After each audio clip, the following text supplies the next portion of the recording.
मसौरी बिहार से आलोक ने पूछा है। पूछते हैं, पश्चिमी देशों की महिलाएं सशक्त जान पड़ती हैं, बावजूद इसके वहां का पारिवारिक ढांचा चरमराया सा लगता है।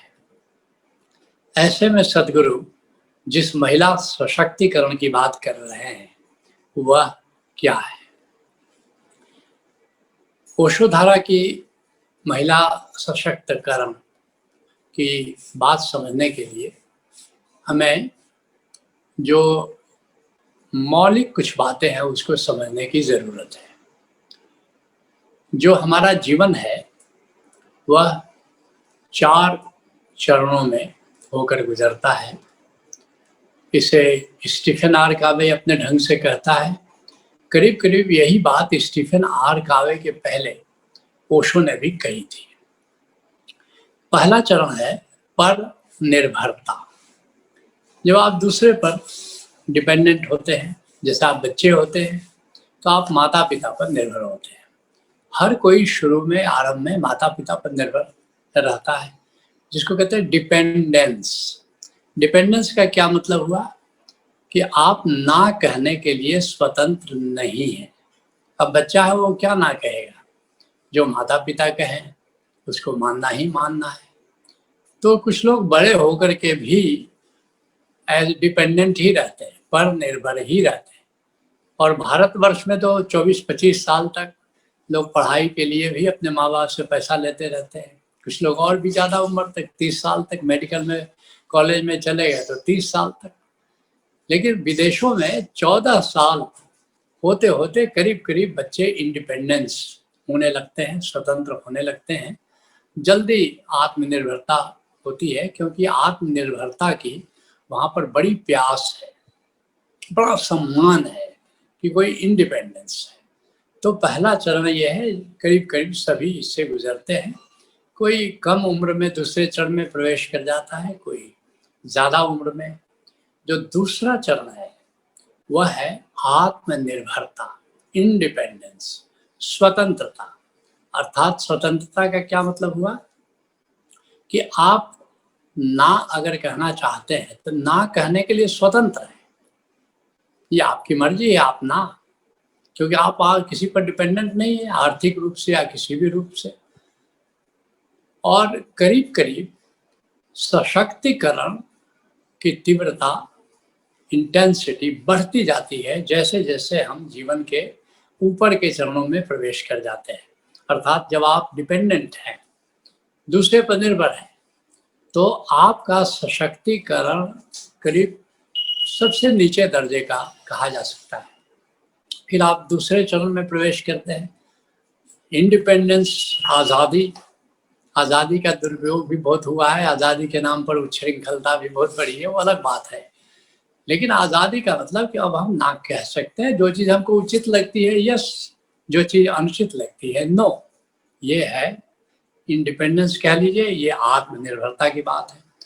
जब तीसरा चरण, स्टीफन आर कावे अपनी किताब की पहली ही पंक्ति इंट्रोडक्शन में लिखता है, interdependence is higher than independence. अर्थात इंडिपेंडेंस हाईएस्ट नहीं है, लेकिन जब पहली बार सशक्तिकरण की बात करते हैं, महिलाओं की सशक्तिकरण की बात करते हैं, तो हम इस बात को कहते हैं कि महिलाएं आत्मनिर्भर हों, किसी पर डिपेंडेंट नहीं हो, आर्थिक रूप से भी जॉब करें या कुछ काम करें। लेकिन अब ये हाईएस्ट नहीं है। तीसरा चरण क्या है? तीसरा चरण है कि परस्पर निर्भरता, इंटरडिपेंडेंस। इंटरडिपेंडेंस क्या है कि हम ना कहने के लिए स्वतंत्र हैं, लेकिन आउट ऑफ लव हम यस कह दे रहे हैं।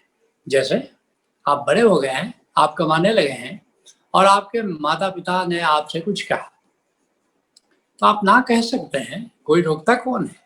लेकिन आप अपने माता पिता को प्यार करते हैं और सोचते हैं कि चलो इनकी इच्छा पूरी कर देते हैं, अगर इनको इसी में खुशी है तो यही सही। या जैसे मान लो पति पत्नी है, तो पति कमा रहा है, पत्नी नहीं भी कमा रही या कमा भी रही है, इससे कोई फर्क नहीं पड़ता। कोई बात पत्नी चाहती है पत्नी चाह रही है कि चलो बाजार चलते हैं, कुछ खरीदना है, तो आप चाहे तो ना कह सकते हैं, आपका मन नहीं है, लेकिन आउट ऑफ लव आप कहते हैं हाँ चलो चलते हैं। तो ये परस्पर निर्भरता, ये एक तरह से संसार की दृष्टि से ये हाईएस्ट है, लेकिन संत कहते हैं कि ये भी हाईएस्ट नहीं है, इंटरडिपेंडेंस भी हाईएस्ट नहीं है। एक चौथा स्टेज है जिसको कहते हैं डिवाइन इंडिपेंडेंस। डिवाइन इंडिपेंडेंस का क्या मतलब हुआ कि हम अपने सुख के लिए, अपनी मौज के लिए, अपनी खुशी के लिए अब हम दूसरे पर निर्भर नहीं है, जिसको मोक्ष कह सकते हैं। भीतर ही आप इतने तृप्त हो गए हैं कि अपनी खुशी के लिए दूसरे के व्यवहार पर, दूसरे के आचार व्यवहार पर आपकी खुशी नहीं है, उसको मोक्ष भी कह सकते हैं।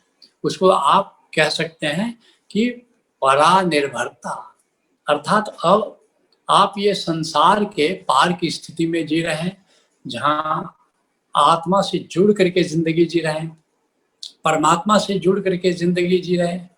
अब सहजों का स्टेज है, मीरा का स्टेज है, दया का स्टेज है, राबिया का स्टेज है।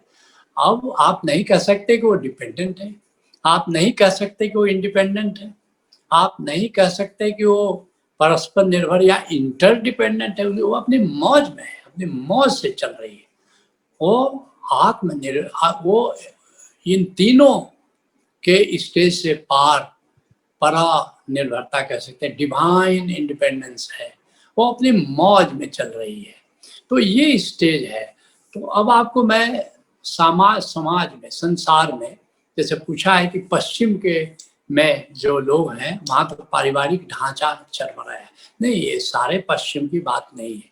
मुझे सौभाग्य से विदेशों में काफ़ी जाने का मौका मिला है, उनका नज़दीक उनके साथ रह करके जीने का मौका मिला है।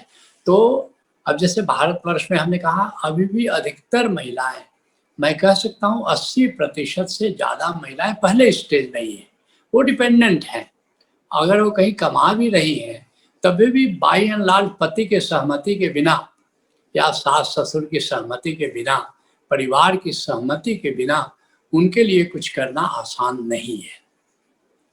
लेकिन पश्चिम में ये स्थिति नहीं है।